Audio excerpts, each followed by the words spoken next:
शास्त्रमा लेखिएको छ, जननी जन्मभूमिश्च स्वर्गादपि गरियसी। जन्म दिने आमा र जन्मभूमि स्वर्गभन्दा पनि प्यारा हुन्छन्।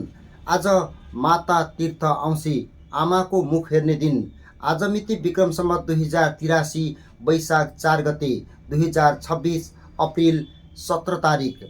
आज माता तीर्थ औँसी, विशेष गरी श्रद्धा र प्रेमको साथ माता तीर्थ औँसी आज मनाइन्छ। आमा हुनेहरूले बिहानै नुहाई धुवाई गरेर आमालाई मिठाई, फलफुल तथा नयाँ लुगा दिएर आशीर्वाद लिने गर्छन्।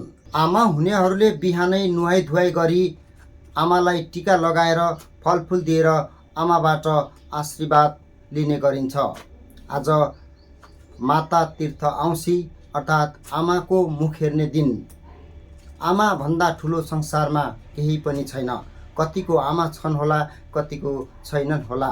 सम्पूर्ण आमाहरूलाई धेरै माया, प्रेम र नमन र माता तीर्थ औँसीको धेरै धेरै धेरै शुभकामना।